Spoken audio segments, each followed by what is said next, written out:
해피 땡스기빙입니다. 해피 땡스기빙. 네. 우리 한번 양옆으로 가능하시면 앞뒤로 한번 인사 나누시죠. 해피 땡스기빙. 네, 네.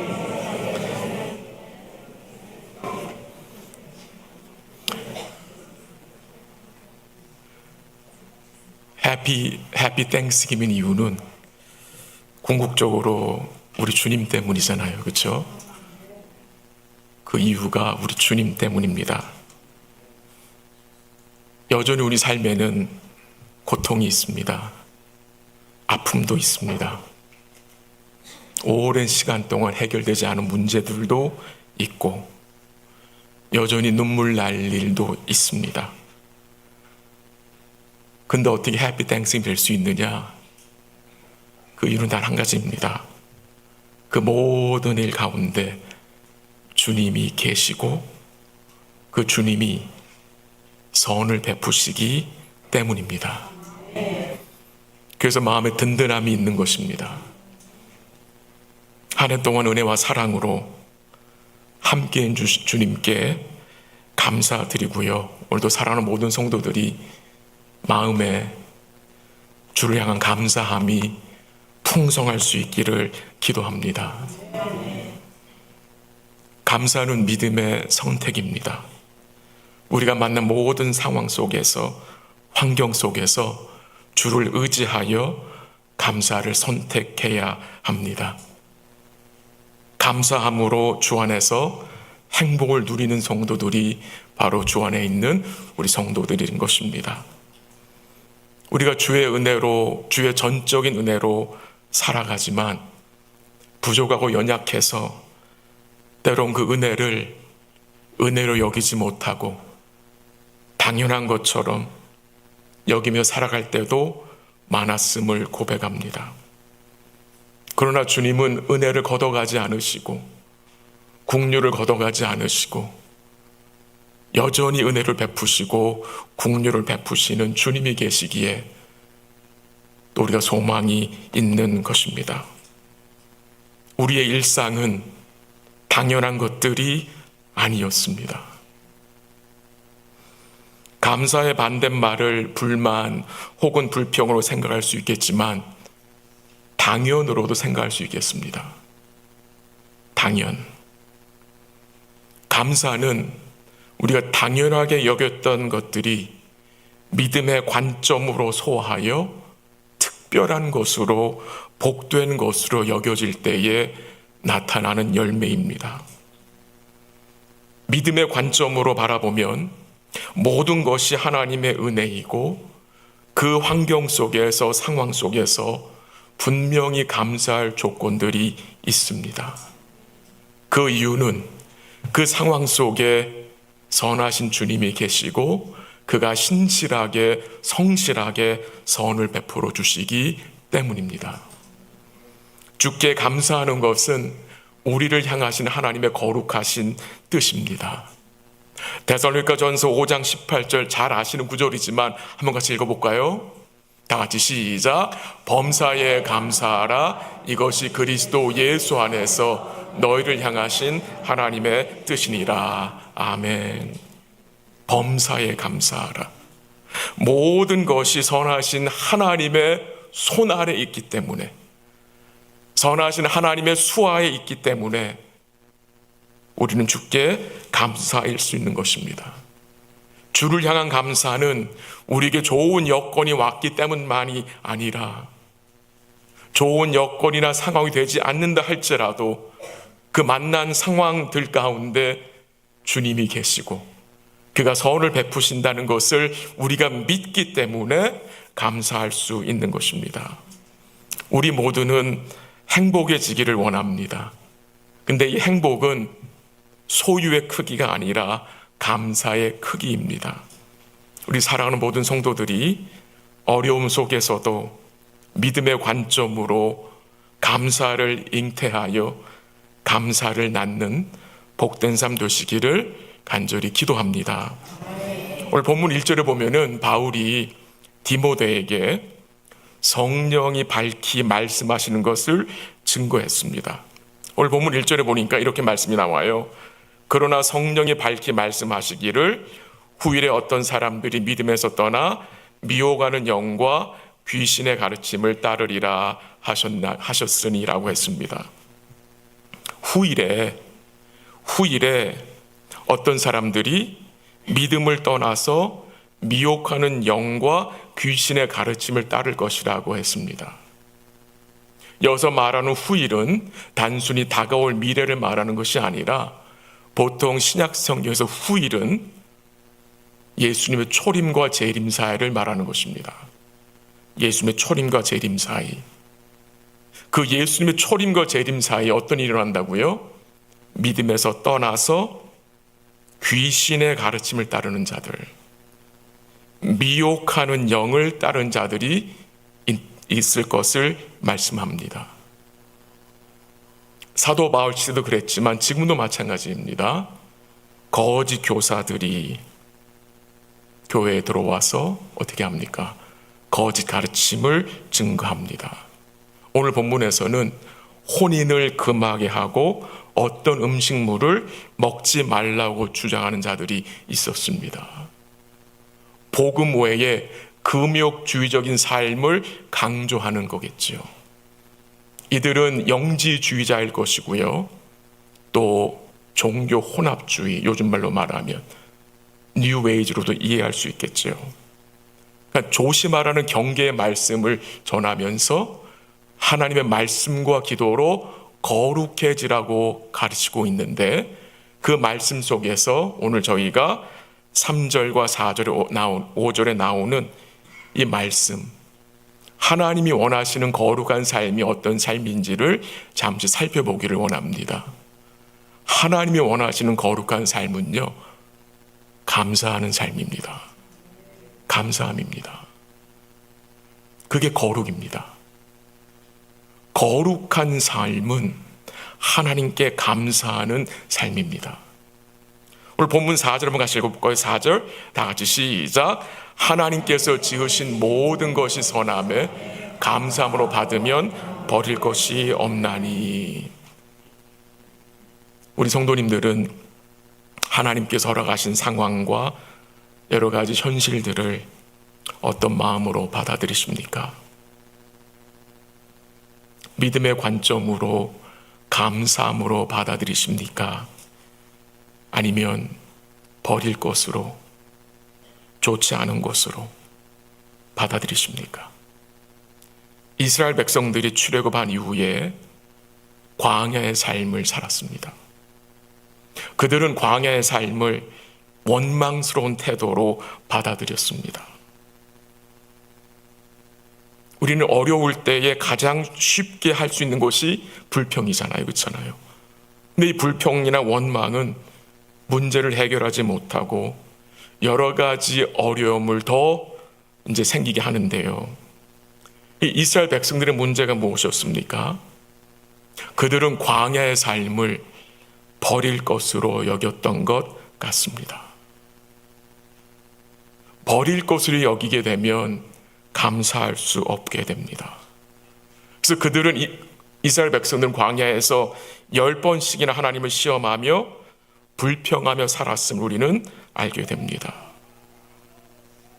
왜 하나님이 사랑하시는 그의 백성들을 애굽에서 구원하시고 광야에서 생활하게 하셨을까요? 하나님이 분명히 이 백성들을 사랑하시고 이 백성들을 위하시는데 왜 사랑하시는 백성들에게 광야의 삶을 허락하셨을까요? 하나님이 이 백성들로 너희 좀 고생 좀 해봐라. 너네 좀 고생 좀 해보고 좀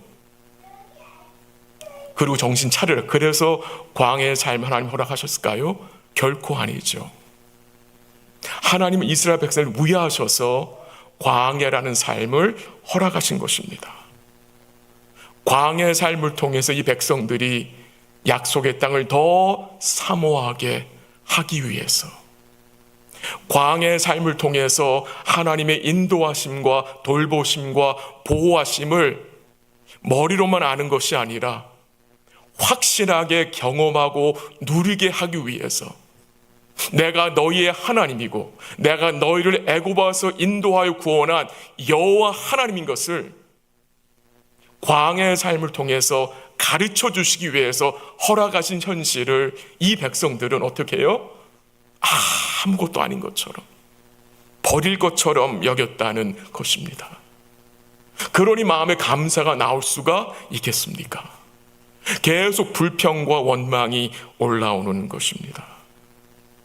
오늘 하나님 앞에서 우리 마음을 살펴보기를 원합니다. 오늘 하나님 우리에게 허락하신 현실들, 하나님이 우리에게 허락하신 여러 가지 일들이 있잖아요. 그것들을 정말 감사함으로 받아들이고 그것들을 믿음의 관점으로 해석하며 살고 계십니까? 우리 자신에게 물어보면 참 좋겠습니다. 오늘 본문 4절에 보니까요, 하나님께서 지으신 모든 것이 선하다고 했습니다. 근데 우리는 부족하고 연약해서 하나님이 허락하신 것들을 선하다고 여기기보다는 악하다고 여길 때가 참 많지 않습니까? 하나님의 의도를 오해할 때가 참 많지 않습니까? 하나님이 지으신 모든 것이 선하다는 말씀은 하나님이 선하다는 말씀이기도 합니다. 하나님은 선하신 분이기 때문에 그는 항상 그의 백성에게 뭐 하십니까? 선을 베푸시는 분입니다. 선한 길로 인도하시는 분입니다. 결국 여러 가지 복잡한 상황 속에서도 하나님은 결국 궁극적인 선을 만들어내시는 분임을 우리가 믿기 때문에 뭐 할 수 있는 것입니까? 감사하는 거 아니십니까? 우리가 믿고 확신하는 것은 하나님이 지으신, 하나님이 허락하신 것들이 모두 선하다는 확신을 가지고 있어야 합니다. 창세기 1장 31절에 보면 하나님이 지으신 그 모든 것을 보시니 보시기에 심히 좋았더라고 말씀하셨습니다. 하나님이 만드신 것을 보시고 심히 좋았다는 것은 단순히 그 외형적인 모습이 좋았다는 말이 아니겠지요. 하나님이 모든 것을 선하게 만드셨다는 의미겠지요. 이 세상에 죄가 들어오기 전에는 아담과 하와도 선한 자들이었습니다. 하나님이 그들을 자신의 형상으로 만드셨기 때문입니다. 우리 하나님은 선한 분이시며 그는 선을 그의 백성들에게 영원토록 베푸시는 분입니다. 시편 118편 28절 29절 한번 읽어보겠습니다. 같이 읽죠. 시작. 주는 나의 하나님이시라 내가 주께 감사하리이다. 주는 나의 하나님이시라 내가 주를 높이리이다. 여호와께 감사하라. 그는 선하시며 그의 인자하심이 영원하미로다. 아멘. 우리 예수님을 구주와 주님으로 믿는 모든 성도들은 하나님이 선하시고 그의 인자하심이 영원하다는 것을 믿는 자들이잖아요. 이 땅에 살다 보면 여러 가지 상황들이 복잡해지고 내가 생각하고 원하고 계획했던 대로 일들이 진행되지 않을 때 가장 먼저 우리 마음속에 드는 생각은 하나님의 선하심을 우리는 의심합니다. 그 의심이 점점점 커지면 감사는 점점점 없어지게 되고 마음에 남는 것은 불평과 원망이잖아요. 우리 사랑하는 성도 여러분, 우리 삶이 참 어려운 것 같습니다. 참 삶에 여러 가지 복잡한 일들이 있는 것도 사실입니다. 근데 우리는 믿는 바가 무엇입니까? 우리 하나님이 선하시고 그 선하신 하나님이 우리 삶 가운데 계셔서 우리에게 선을 베푸신다는 사실을 믿기 때문에 우리는 감사할 수 있는 복된 자들인 것입니다. 오늘 본문 4절 하반절에 보니까요 이런 말씀이 나옵니다. 감사함으로 받으면 버릴 것이 없다. 감사함으로 받으면 버릴 것이 없다. 잠시 한국에 있는 에베네셀 교회에 대해서 잠시 좀 말씀을 나누기 원합니다. 이 에베네셀 교회는 2003년도에 개척된 교회인데요. 처음 3년 동안 참 교회가 어려웠다고 합니다. 성도가 얼마 되지 않아서 일꾼도 부족했고 또 재정적인 어려움도 있었는데 그 얼마 되지 않는 성도들이 여러 가지 사정이 생겨서 교회를 모두 떠나게 되고 연세 많으신 할머니 권사님 한 분만 교회에 남았다고 했습니다. 그래서 목사님은 속으로 이 할머니 권사님만 떠나시면 이제 목회를 그만둬야 되겠다는 생각을 했다고 합니다. 이 할머니 권사님의 소원은 중풍으로 마비가 되었었고 건강 상태가 좋지 않아서 얼마 가지 않겠지라는 생각을 하셨다고 합니다. 근데 얼마 버티지 못할 것 같았더니 할머니 권사님이 매주일 비가 오나 눈이 오나 궂은 날씨에도 빠지지 않고 3년 동안 오셨다고 했습니다. 그래서 이 목사님과 사모님은 이 할머니 권사님과 3년 동안 예배를 드린 것입니다. 그런데 그 3년의 기간을 통해서 목사님이 하나님께 감사한 것이 있는데 그것은 이 할머니 권사님을 통해서 한 영혼이 천하보다 귀하다는 그 진리의 말씀을 깊이 깨닫고 감사했다고 했습니다. 참 놀라운 것은요, 하나님은 할머니를 통해서, 할머니 권사님을 통해서 목사님과 사모님을 훈련하셨고요, 그 참 연약해 보이시는 그 할머니 권사님을 통해서 교회를 세워 가셨다는 것입니다. 우리 오늘도 연세 많으신 권사님들, 집사님 계신데 힘내주시고요, 끝까지 복된 마음으로 함께해 주시기를 간절히 부탁을 드립니다. 감사함으로 받으면 버릴 것이 없다는 말씀 우리 꼭 기억했으면 좋겠습니다. 감사함으로 받으면 버릴 사람이 없습니다. 버릴 사건도 없고 버릴 환경이나 버릴 고통도 없습니다. 물론 어렵죠. 버리고 싶은 사람을 버리지 않고 마음에 품고 그를 위해 기도하며 인내하는 것이 참 쉽지 않습니다. 근데 그것을 주님이 원하시는 것입니다. 그 과정을 통해서 하나님이 뭘 하십니까? 결국 우리 자신을 세워가시는 것입니다. 우리 사랑하는 성도 여러분, 이 모든 과정을 통해서 하나님 뭐 하시는 것입니까? 결국 여러분과 저를 하나님의 아들의 형상으로 닮게 하시는 거고요, 그 과정을 통해서 교회를 세워가시는 것입니다. 과거에 나한테 상처와 아픔을 주었던 사람, 지난 주간에 나한테 아픔과 상처를 주었던 사람을 버릴 생각하지 마시고 감사함으로 받으시기를 기도합니다. 혹시 우리 마음속에 버리고 싶은 분이 계시다면 그분을 받아야 할 분으로 여겨주시면 참 좋겠습니다. 이렇게 모든 일들을 감사함으로 받기 위해서 우리의 마음이 하나님 앞에서 거룩한 마음으로 변화가야 되는데, 그 거룩함으로 변화되는 길을 오늘 본문에서 제시합니다. 오늘 본문 5절 한번 가보시길 바랍니다. 5절 한번 같이 읽을까요? 시작. 하나님의 말씀과 기도로 거룩하여짐이라. 아멘. 우리가 감사하는 삶을 살기 위해서 우리가 거룩한 사람으로 세워져야 되는데, 그 거룩한 사람이 무엇을 이루어진다고요? 하나님의 말씀과 기도로. 하나님의 말씀과 기도로. 우리가 하나님의 말씀과 기도에 감사함으로 깨어 있어야 우리가 감사할 수 있는 삶을 살아갈 수 있습니다.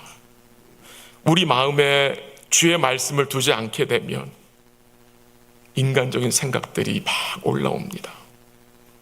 기도를 통해서 주님과 지속적인 관계를 맺고 살지 않으면 우리가 당면한 상황 속에서 감사할 수가 없습니다.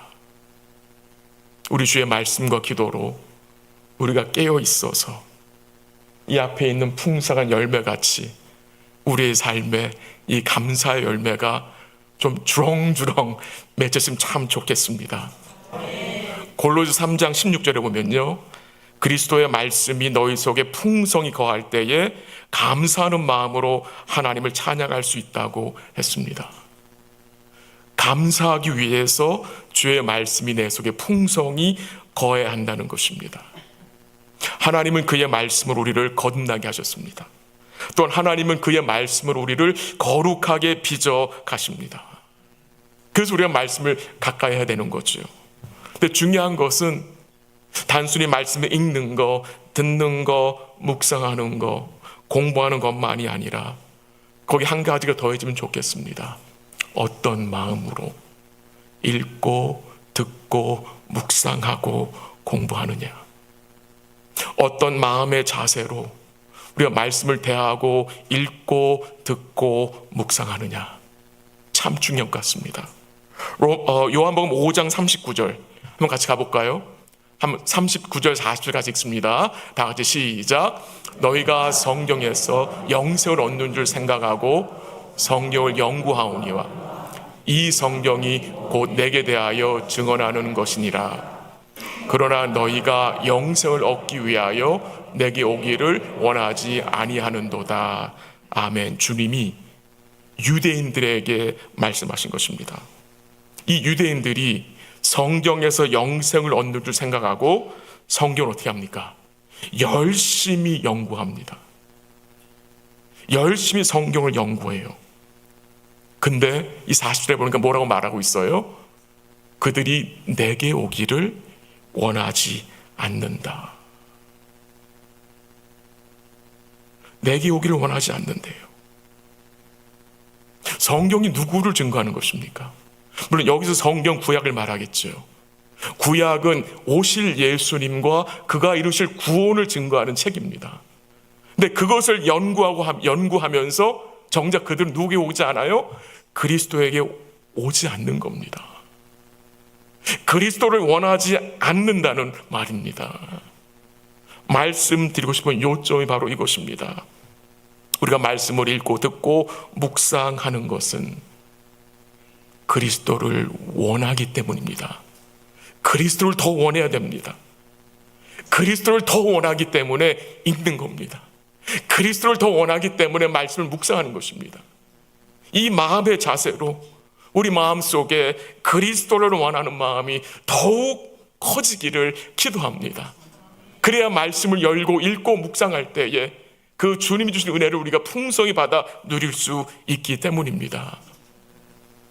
또한 우리가 기도의 감사함으로 깨어 있어야 되는데요, 기도의 감사함으로 깨어 있어야 감사함으로 받을 수 있습니다. 골로새서 4장 2절 한번 같이 읽어보겠습니다. 다 같이 시작. 기도를 계속하고 기도의 감사함으로 깨어 있으라. 기도를 계속하기 위해서, 그리고 기도에 깨어 있기 위해서 감사함이 필요합니다. 감사함.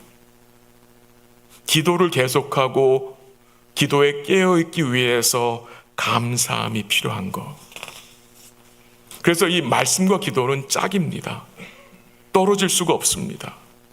우리 삶의 이 말씀의 기둥과 기도의 기둥이 굳건히 서 있어야 합니다. 기도 없는 말씀은 우리를 교만하게 하고요, 말씀 없는 기도는 우리를 신비주의에 빠지게 할 수 있기 때문입니다. 우리의 기도가 하나님의 말씀에 이끌려야 하고 하나님의 말씀이 우리의 기도의 숨결 속에 흘러가야 합니다. 우리의 기도가 하나님 말씀에 이끌릴 때에 뭐가 있습니까? 힘이 있습니다. 우리 사랑하는 모든 성도들이 우리 하나님의 선하심을 우레하심으로 우리의 삶에 이 주를 향한 감사 열매가 맺힐 수 있기를 간절히 기도합니다. 우리 주님 역시 기도의 감사함으로 깨어 있었던 분입니다. 한 구절 같이 읽게요. 마가복음 6장 41절. 마가복음 6장 41절 다 같이 시작. 예수께서 떡 5개와 물고기 2마리를 가지사 하늘을 우러러 축사하시고 떡을 떼어 제자들에게 주어 사람들에게 나누어 주게 하시고 또 물고기 2마리도 모든 사람에게 나누심에. 우리가 참 잘 아는 말씀이죠. 주님은 물고기 보리떡 5개, 물고기 2마리를 가지시고 하늘을 우러러 축사하셨다 그래요. 축사. 이 축사가 뭡니까? 감사기도입니다. 감사기도. 한 줄 더 볼게요. 마가복음 14장 22절입니다. 다 같이 시작. 그들이 먹을 때에 예수께서 떡을 가지사 축복하시고 떼어 제자들에게 주시며 이르시되 받으라 이것은 내 몸이니라 하시고 23절 또 잔을 가지사 감사기도 하시고 그들에게 주시니 다 이를 마시매 이르시되 이것은 많은 사람 위하여 흘리는 나의 피 곧 언약의 피니라. 떡을 가지고 축복하셨다 했습니다. 이 축복이 뭡니까? 감사기도입니다. Give thanks입니다. 잔을 가지사 뭐 하셨다고요? 감사기도 하시고. 지금 떡을 주시고 잔을 주시는 것은 뭡니까? 자신의 생명을 내어주신다는 거잖아요. 그 말씀을 하시면서 뭐 하십니까? 감사기도 하고 있는. 즉 주님은 기도에 감사함으로 깨어 있었음을 우리는 보게 됩니다. 우리 사랑하는 성도 여러분, 우리가 모든 것을 감사함으로 받기 위해서 말씀과 기도에 깨어 있기를 원합니다. 오늘 본문 5절에 나오는 이 거룩함이 주의 성품인데 우리가 감사하기 위해서 이 주님의 성품을 계속 닮아가야 하는데요. 결국 이 거룩한 삶은 주께 감사하는 삶입니다. 이 거룩은 하나님의 선하심을 인정하고 모든 것을 감사함으로 받는 삶이 거룩한 삶인 것입니다. 말씀을 정리합니다. 이 하나님 주신 말씀과 기도는 은혜의 방편입니다. 교회에 은혜를 받을 수 있는 수단을 주셨는데 그게 바로 말씀과 기도입니다. 말씀과 기도 가운데 우리 사랑하는 모든 성도들이 풍성한 은혜를 누리심으로 더욱 우리 선하신 하나님께 주목하시기를 기도하고요. 주께 주목하심으로 우리 삶에 더 풍성한 감사가 나타나기를 기도합니다. 우리 하나님은 선하십니다. 우리가 영어로 그러잖아요. God is good이라고 많이 그러잖아요. 그리고 all the time이라고 하잖아요. 이번 주간에도 여러분 삶 속에 God is good, 하나님은 선하시다, all the time 이런 고백이 있어지기를 원하고요. 우리 한번 해볼까요? 제가 선창을 하면 후창으로 all the time 해주세요. God is good. 한 번 더. God is good. 아멘. 하나님은 영원토록 우리에게 선을 베풀어 주시는 분입니다. 우리 하나님이요, 우리의 죄와 우리의 타락한 거, 죽음, 심판, 이 문제들을 어떻게 해결하셨습니까? 이 문제들을 어떻게 해결하셨습니까? 그의 아들의 온전한 대속을 통해서, 그의 아들의 부활을 통해서 죄와 타락과 죽음과 심판을 용서와 회복과 생명과 구원으로 바꾸어 주셨다는 것입니다. 이 복된 은혜의 현실을 아는 성도들은 감사함으로 살아갈 수 있는 것입니다. 감사함으로 받으면 버릴 것이 없다는 말씀을 기억하시고 이번 주간도 말씀과 기도에 깨어 주께 감사하시는 거룩한 삶이 되시기를 주의 이름으로 간절히 기도합니다. 한번 같이 기도하겠습니다. 말씀을 잠시 나누었습니다. 들은 말씀을 기억하시면서 기도하시길 바라고요.